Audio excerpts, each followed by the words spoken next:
up, wakeboard world? My name's Kurt Robertson. I've been a professional wakeboard coach for 20 years, and I feel that it's time to put what's up here on YouTube just for you. So the idea of this instructional is to get my experience out there onto YouTube for you guys. Some of the instructionals are going to be straight up, like how to do a back roll, how to do a wake jump as such.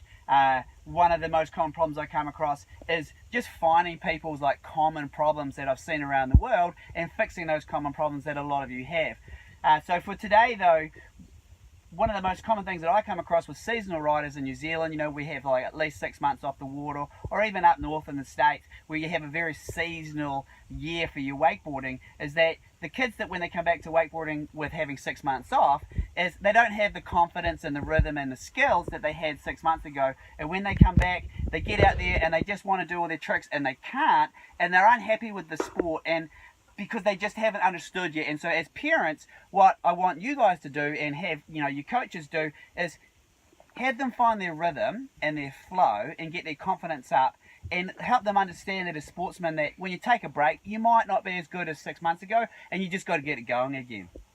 Some of the instructions are going to be me actually in the boat giving instruction live so that you guys can see exactly how it goes. So for today, we've got Jack here. And he's a seasonal rider here in New Zealand, so he plays rugby all winter. It's obviously cold, so they don't get out. And what we're going to do with Jack today is really just film as he goes through his first rides today. We're going to pick up some of the good and the bad habits that Jack has for today. Jack's had lessons with me before, so hopefully we can correct everything as we go, and just get him flowing and get his confidence up so that he has a good season here in New Zealand. Okay, so what we're going to do is we're just going to send Jack out there basically for a free ride. That gives me the chance to analyse him, hips, handle position, see how he's going, and then we'll fix him on the fly just for you guys.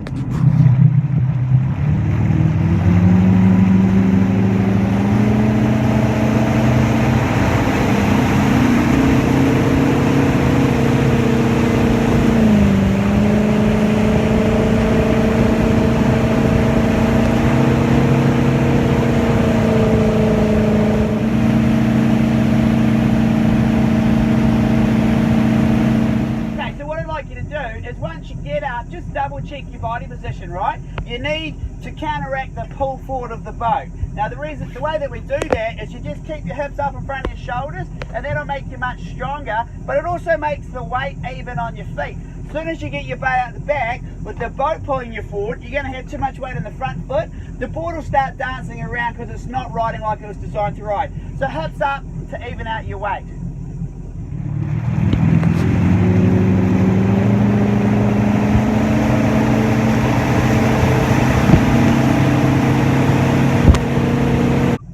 So once we get out to our heel side, okay, at the moment you just got your butt out the back a little bit, okay, butt behind your shoulders is weak, hips up in front of your shoulders is strong, and it's not right or wrong. You can use both in wakeboarding, but for now, for your edging, it's so easy to stick your butt out to dig your heels down. So what we're going to do is we're going to get some edging done, nice tall position, hips up in front of your shoulders, leaning back over the water, arms just an extension of the line.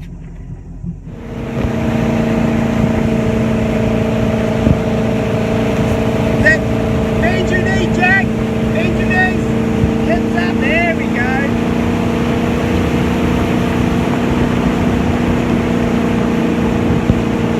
Okay, and for your toe side edging, it's the same thing. What I want you to make sure that you're doing when you go out is that you bring your hips up, really lean on your back shoulder. When you're edging toe side, your back arm has all the power on it. Your front hand really is just there for balance, right? So don't feel like you have to pull the handle in, because that'll pop the hips out the back.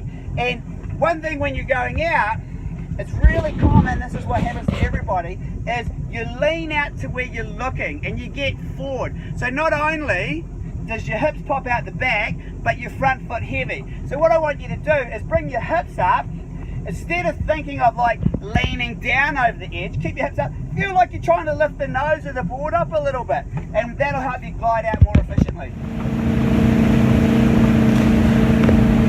Wider, Jack! Wider! Right, there we go.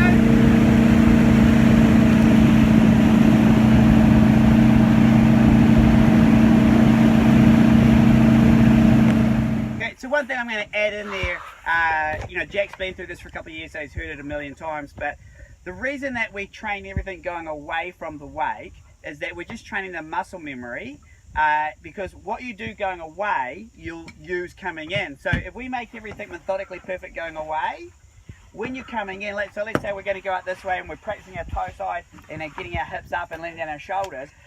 That's one less thing to worry about, like when you're coming in for like your toe side jump. So you don't have to worry about that body position because we've already trained it going away. So everything that we do with our lessons is to train muscle memory so that you can just naturally have that body position or that skill later on down the track. And it's just one less thing to worry about. Looking good, buddy. Much better with your hips up, right? Yeah. Okay. So remember, it's really important to always get your switch riding in. Yeah. Okay, even though you don't want to. Very important. Okay, Jack, let's get some surfing done. Hips up. Jack, pull your shoulders back. There we go.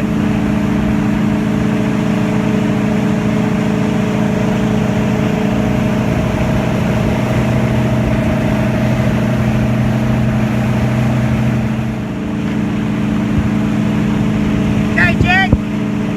One hand, that's it. Edge out. Look out!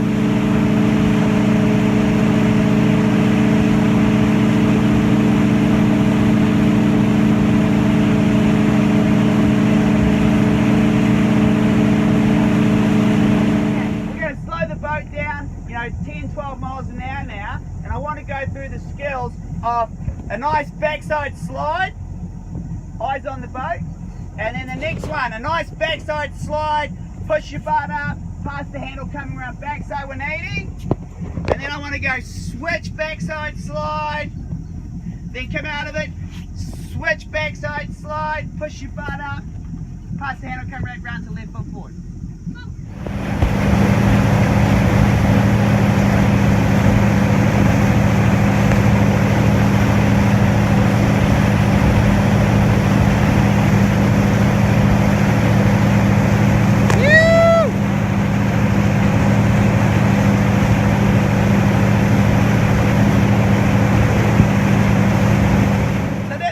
Good first ride to start off the season. You can see that it's really easy for the kids in particular, but all riders to make up their own technique, even if they've had lessons before. The butt goes out the back because it's just easier to do that. So the most important thing for me, as far as getting like any rider back into the season, is taking care of their hips, get them leaning over the water, like using the rope as their balance again. And then from there, if you can, especially in the first ride, make sure you get some switch riding done, especially with the kids, because they just want to jump because that's what's fun. They do need a little push towards getting their switch riding done. So whether it's just in the middle or getting outside the wakes, getting like your regular and switch surfing going early in the season is really important. And then from there, if you're where Jack is and he's going to already do a couple of one wake threes and stuff, get them back into doing like nice backside slides where they're not pulling the handle in, they're using the handle to spin. And then we'll get a lot more into like the depth of how to spin. But for now, get your kids into hips up, smooth rhythmical surfing, some slides, some backside slides in particular, and if they're up to it, like the backside 180s. From there, if you've got like that all working right from the beginning of the season, you can build from that.